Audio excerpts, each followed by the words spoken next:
आइए दोस्तों, आज हम जो आपका चैप्टर थर्ड है कैपिटल मार्केट, तो इस वीडियो में हम कैपिटल मार्केट के बारे में जानेंगे, जिसका एक बहुत ही इम्पोर्टेंट टॉपिक है एक्सटर्नल कमर्शियल बोरोइंग। उसके बारे में हम इस वीडियो में देखेंगे। ठीक है, इससे पहले आपको बता दें कि इसके और भी प्रीवियस की अगर हम बात करें तो इक्विटी शेयर, क्योंकि जब भी कोई बोरोइंग्स होती है, कोई मतलब जब लॉन्ग टर्म के लिए कोई कंपनी या कोई फर्म जब कोई बारो करती है तो उसके और भी तरीके होते हैं, जैसे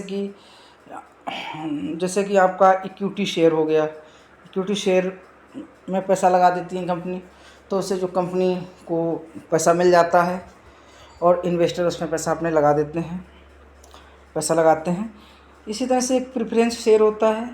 प्रेफरेंस शेयर के माध्यम से भी कोई भी कॉरपोरेट कंपनी, एंटिटीज, पीएसयू पैसा कलेक्ट कर सकती है। तो इक्विटी में क्या होता है कि जो शेयर जो भी खरीदता है, इक्विटी शेयर जो भी कैंडिडेट खरीदता है, जो भी शेयर होल्डर खरीदता है, जो भी इन्वेस्टर खरीदता है, तो वो उस फर्म का, उस संस्था का जिसके उसने शेयर खरीदे होते हैं इक्विटी शेयर, तो उसमें उसको मालिकाना हक, यानी कि उसको ऑनरशिप, जितने परसेंट में उसने शेयर खरीदे होते हैं उतने परसेंट में उसको मालिकाना हक यानी ऑनरशिप मिल जाती है। प्रेफरेंस शेयर में ऐसा नहीं होता है। प्रेफरेंस शेयर में केवल डिविडेंड मिलता है, जो डिविडेंड प्री डिफाइन होता है, या नहीं भी होता है तो जो प्रॉफिट होता है उस प्रॉफिट में जिस रेशियो में, जिस प्रतिशत में आपने शेयर खरीदे होते हैं उस शेयर में उनको मिल जाता है। ठीक है, अब चूँकि इस चैप्टर में हम देखेंगे, इस टॉपिक में देखेंगे, इस वीडियो में हम देखेंगे कि एक्सटर्नल कमर्शियल बोरोइंग क्या है और ये कैसे काम करती है। तो आइए टाइम को ना ख़राब करते हुए देखते हैं। An external commercial borrowings is an instrument used in Indian to facility the cases to foreign money by Indian in corporation and PSU. ठीक है, ये क्या है कि जो इंडियन एक्सटर्नल बोरोइंग्स एक प्रकार का एक इंस्ट्रूमेंट है, यानी एक प्रकार का एक साधन है, एक मीडिया है, जिसके माध्यम से जो इंडियन कॉरपोरेशन हैं, ये जो पब्लिक सेक्टर अंडरटेकिंग्स हैं, तो वो बोरोइंग्स करती हैं, फंड प्राप्त करती हैं। कहाँ से? फॉरेन से। External commercial borrowings are commercial loans raised by eligible resident entities. इसमें जो रेजिडेंट, जो इंडिया की एंटिटीज हैं, जो इंडिया के कॉरपोरेशंस हैं, जो इंडिया के निगम्स हैं, या जो इंडिया की पीएसयू हैं, पब्लिक सेक्टर अंडरटेकिंग्स हैं, वो फंड इसमें प्राप्त करती हैं कमर्शियल लोन के रूप में। ठीक है, अब यहाँ पर एलिजिबल का क्या मतलब है? एलिजिबल का मतलब यह है कि सभी जो पब्लिक सेक्टर अंडरटेकिंग्स हैं, ये जो कॉरपोरेशंस हैं, तो सारे तो एलिजिबल नहीं होंगे, उसके भी कुछ क्राइटेरिया होते हैं। ठीक है, तो यहाँ पर हम इतना ही देखेंगे कि जो एलिजिबल हैं तो वो कॉमर्शियल लोन जो प्राप्त करते हैं, कहाँ से? फॉरेन से और रेजिडेंट एंटिटीज से, from recognised non residents entities, जो विदेश में फेमस, जिनकी अपनी एक पहचान है, वो एंटिटीज पैसा देती हैं। Should confirm to parameters such as minimum maturity, जिसमें एक मिनिमम मैच्योरिटी रहती है कि मिनिमम मैच्योरिटी क्या है, परमिशन का रहता है, और नॉन परमिशन एंड यूजेज। इसमें जो बोरोइंग्स हम जो बाहर से फंड लेंगे, जो कमर्शियल लोन लेंगे, कोई भी कॉरपोरेशन या किसी भी पीएसयू के द्वारा जो लोन लिया जाएगा, तो उसमें ये निश्चित होता है कि भाई इसका उद्देश्य क्या है, किस लिए लोन ले रहा है। ठीक है, उसका एंड यूज परमिटेड है या नहीं परमिटेड है, maximum all cost ceiling etcetera. और इसमें जो ऑल इन कॉस्ट सीलिंग है उसका भी जिक्र किया जाता है जब ये हम एक्सटर्नल बोरोइंग ले रहे होते हैं, कमर्शियल लोन ले रहे होते हैं किसी विदेशी फॉरेन एनआरआई एंटिटीज से, जो एक रिकॉग्नाइज्ड है। ठीक है, तो यहाँ पर हम बात करेंगे कि जो ऑल इन कॉस्ट है, ऑल इन कॉस्ट में क्या क्या शामिल होता है वो देख लेते हैं। All in cost includes rate of interest, इसमें रेट ऑफ इंटरेस्ट इंक्लूड होता है, अदर फी इंक्लूड होती है, एक्सपेंसेस चार्जेज इंक्लूड होते हैं, गारंटी फ़ी अगर कोई है तो वो इंक्लूड होती है। Whether paid in foreign currency, वो चाहे फॉरेन करेंसी में पेमेंट की गई हो या इंडियन रुपीस में की गई हो। बट लेकिन इसमें will not include commitment fees और प्री पेमेंट चार्जेज। इसमें commitment fees, pre payment charges और विद होल्डिंग टैक्सेस, इन 3 चीज़ों को शामिल नहीं किया जाता है, चाहे वो फॉरेन करेंसी में ही क्यों ना पे किए गए हों। ओके, आगे आइए। In the case of fixed rate loan, इसमें जो हम बारोइंग्स करेंगे, जो कमर्शियल लोन हम लेंगे फॉरेन अनआरआई जो नॉन रेजिडेंट एंटिटीज़ हैं उनसे, तो हो सकता है हम फिक्स रेट पे लें, हो सकता है स्वाइप कॉस्ट पे लें, plus spread should be equivalent the floating rate of interest the applicable spread. तो यहाँ पर बात आती है कि एक तो जो रेट ऑफ इंटरेस्ट तो है ही है वो, ठीक है, जो फ्लोटिंग होती है, तो फ्लोटिंग में क्या होता है कि रेट ऑफ इंटरेस्ट घटता बढ़ता रहता है। जो रेट ऑफ अप और डाउन होता है तो उसका एक निश्चित परसेंट जो हम ब्याज के तौर पे लगाते हैं तो वो यहाँ पर क्या कहलाता है, स्प्रेड कहलाता है। सिंपल सा अगर हम एग्जाम्पल के तौर पे समझना चाहें तो समझ सकते हैं कि 10 लाख रुपए का हमने कोई बार कमर्शियल बोरोइंग की थी, हमने कोई कमर्शियल लोन लिया था किसी फॉरेन एंटिटीज से, और हम उसको 11 लाख रुपए, चाहे वो रुपए के रूप में या हम डॉलर के रूप में वापस करेंगे, तो उसमें जो एक्स्ट्रा किया 1 लाख एक्स्ट्रा किया, 10 लाख की जगह पे हमने 11 लाख का जो पेमेंट किया तो 1 लाख एक्स्ट्रा किया, तो वही आपका स्प्रेड हो जाएगा। ठीक है,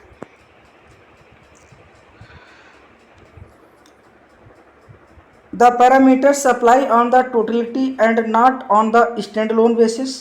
ये टोटली इस पर अप्लाई होता है, ऐसा नहीं है स्टैंड लोन बेसिस पे नहीं होता है, स्टैंड अलोन बेसिस पे नहीं होता है, टोटली अप्लाई किया जाता है। The framework for raising loans through ESB here and after refer to the ESB framework.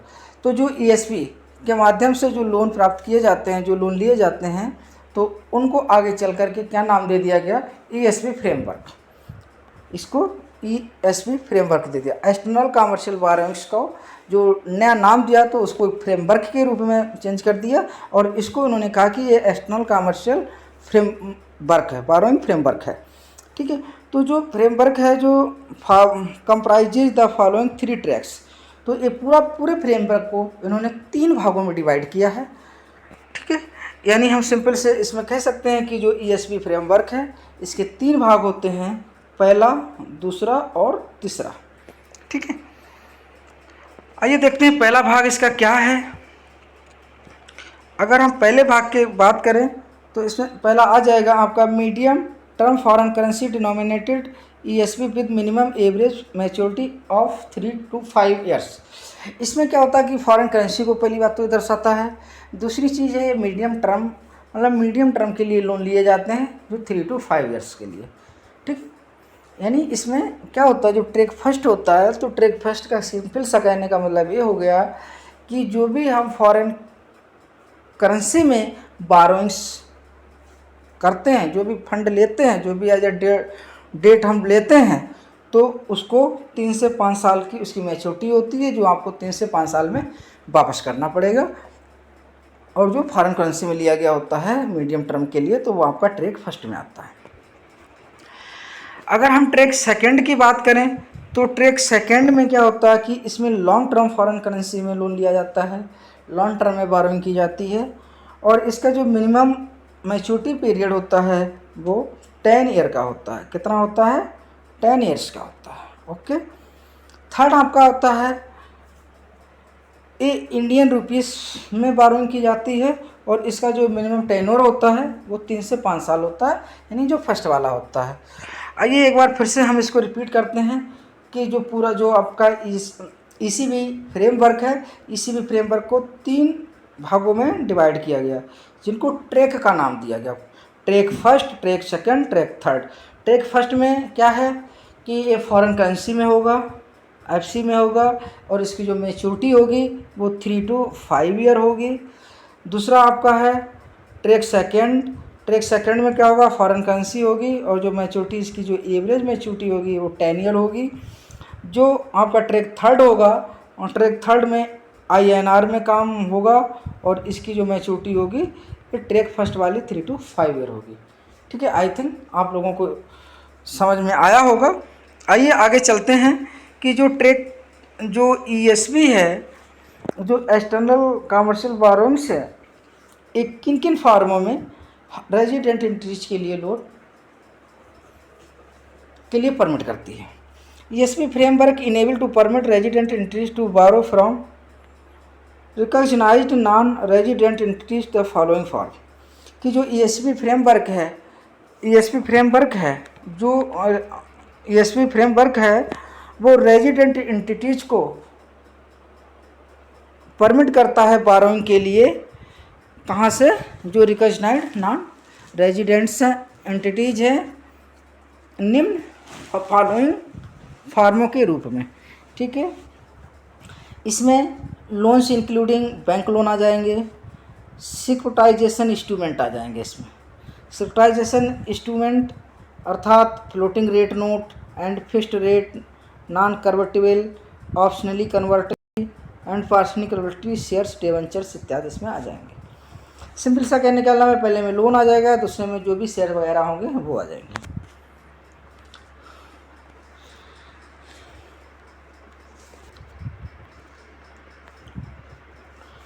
तीसरा आपका हो जाएगा बायर्स क्रेडिट, चौथा आपका हो जाएगा सप्लायर क्रेडिट्स। बायर क्रेडिट्स का मतलब हम डिटेल में भी पढ़ेंगे, बायर नेक्स्ट वीडियो में बायर्स क्रेडिट और सप्लायर क्रेडिट्स के बारे में डिटेल में थोड़ा पढ़ेंगे। यहाँ पर सिर्फ इतना हम देख लेते हैं, बायर क्रेडिट्स और supplier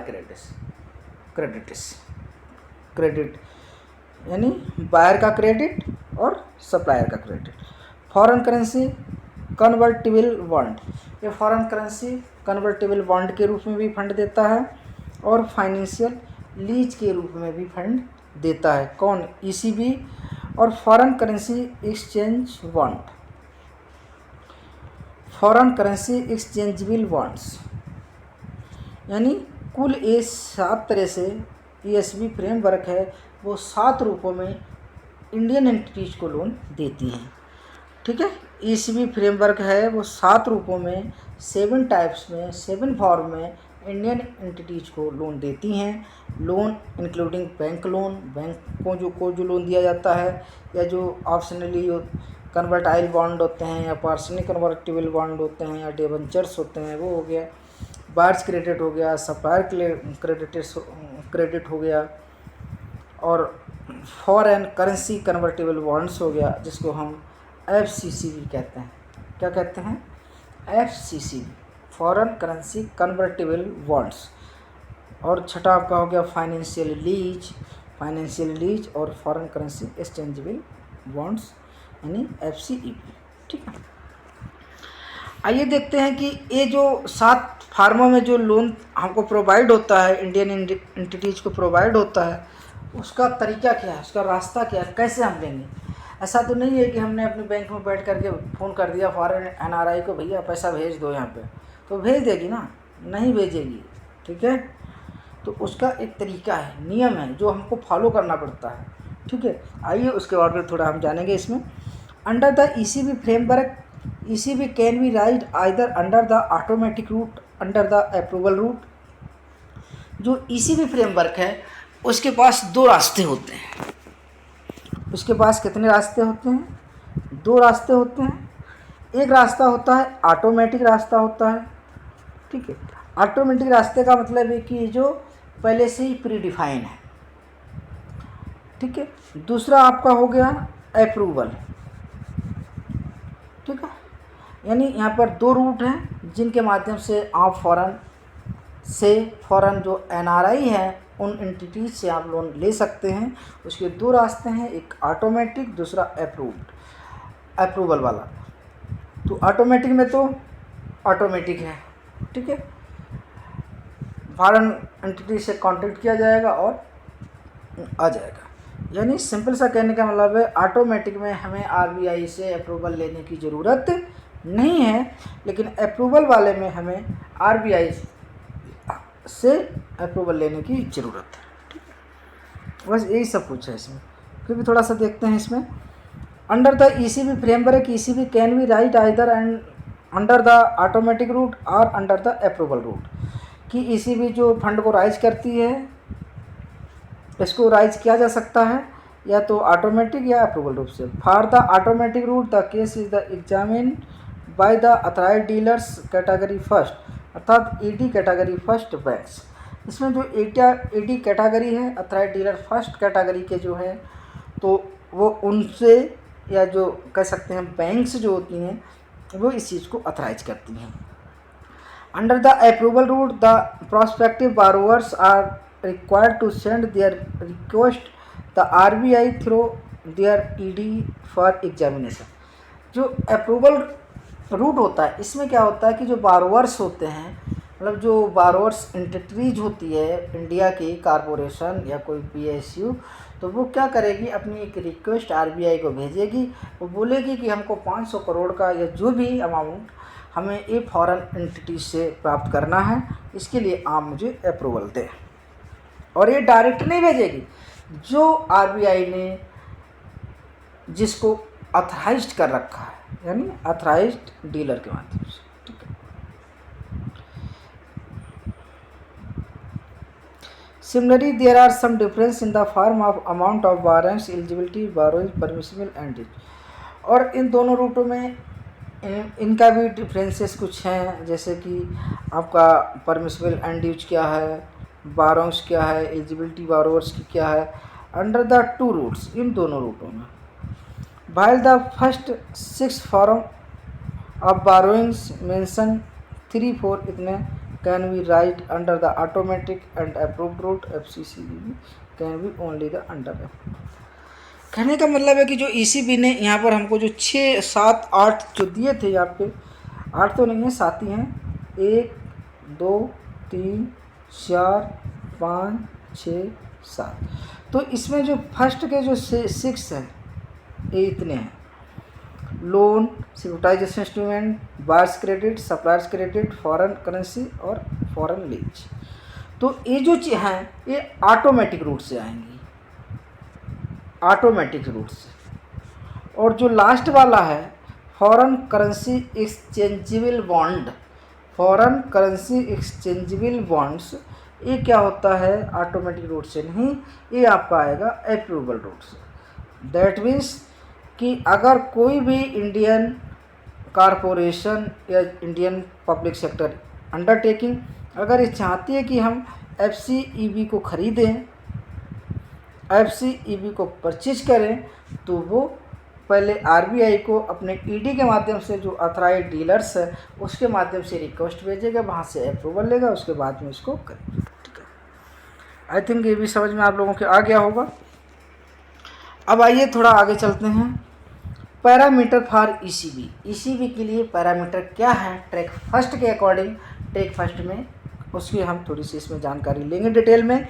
various parameter of raising loan under ECB framework for the 3 track as under, कि जो तीनों ट्रैकों के माध्यम से जो ईसीबी लोन को, जो ईसीबी फर्म, जो ईसीबी फ्रेमवर्क जो है वो लोन को राइज करता है, उसकी क्या वेरियस पैरामीटर क्या है, यानी कौन कौन से इसमें पैरामीटर दिए गए हैं। तो ट्रैक फर्स्ट की सबसे पहले बात करेंगे। तो ट्रैक फर्स्ट की बात करें तो इसमें सबसे पहले आएगा कि मिनिमम एवरेज मैच्योरिटी क्या रहेगी। तो ट्रैक फर्स्ट में मिनिमम जो मैच्योर पीरियड रहेगा, इसमें है कि अगर आप बंदे ने लोन अगर लिया है 50 मिलियन तक और इसके इक्विवेलेंट, ठीक है, तब तो ये 3 साल के लिए इसका चेंज किया जाएगा, मतलब 3 साल में आपको रीपेमेंट करना पड़ेगा।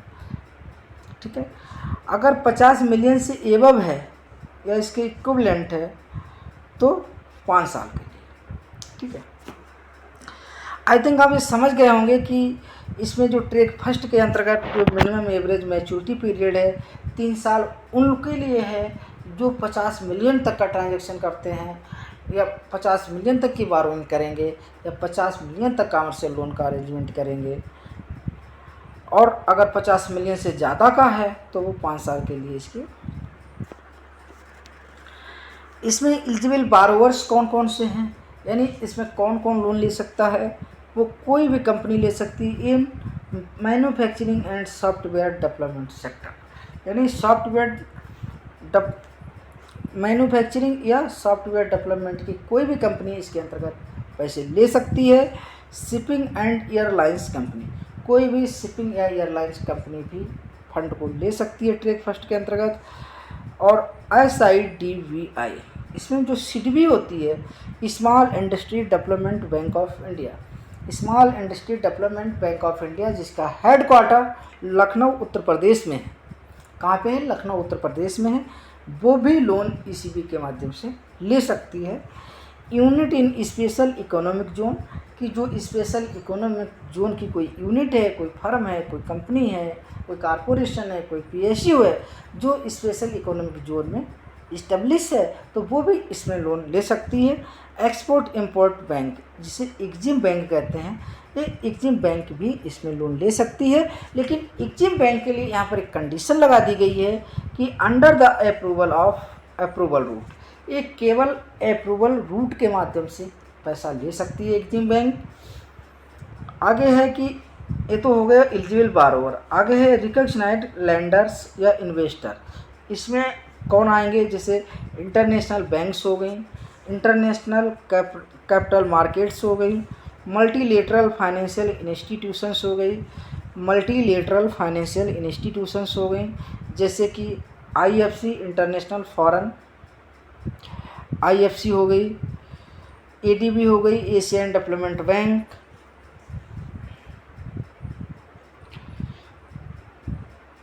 तो ये इसमें होंगे।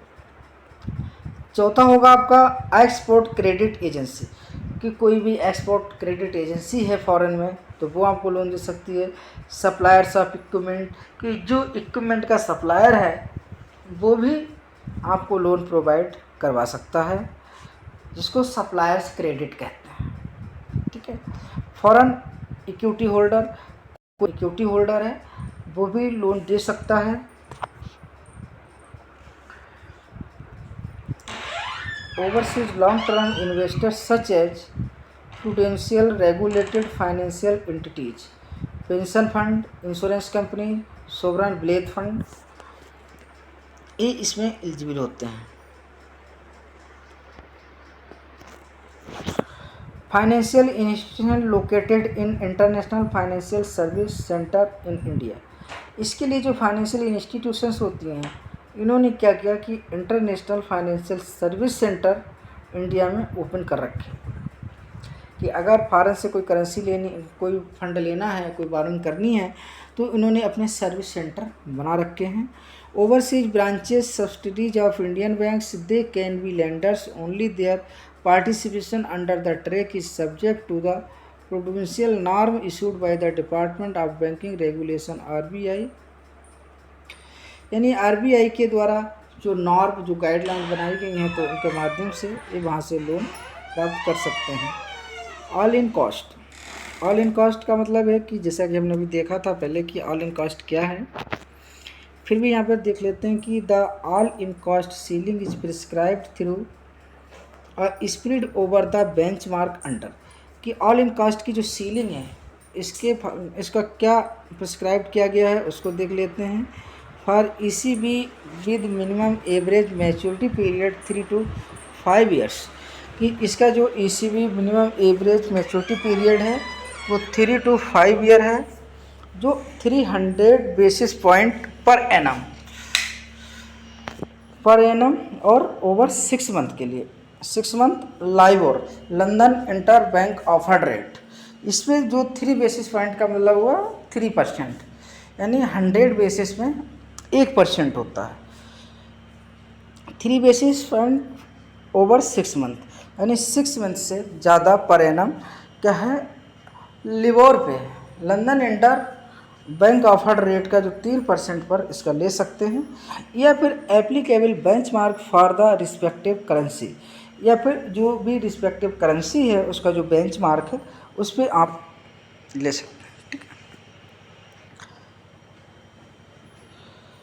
For ECB with average maturity period for more than 5 years 450 basis points per annum over 6 month LIBOR. ठीक है। पहले तो कहा है कि अगर वो 3 to 5 year के लिए बोरिंग हो रही है, 3 to 5 year के लिए हो रही है, तब आपको जो देना पड़ेगा लाइबोर पर 3%, यानी 300 बेसिस पॉइंट। अगर ये 5 साल से ज़्यादा के लिए है तो आपको देना पड़ेगा लाइबोर प्लस 4.5%, यानी कि जो London inter bank offered rate होगी उस पर 4.5% यानी कि 450 बेसिस पॉइंट पर एनम देना पड़ेगा over 6 month.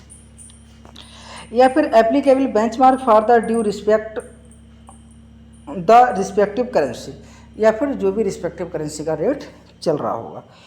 Panel interest if any for default और breach the convenience should not be more than 2% over and above the contracted rate of interest, कि जो ऊपर रेट ऑफ इंटरेस्ट दिया गया है जिसमें कहा कि अगर 3 से 5 साल तक है तो आपको लाइबोर पर 3% ऐड किया जाएगा, और अगर 5 साल से ज़्यादा के लिए है तो आपको लाइबोर पे 4.5% देना पड़ेगा।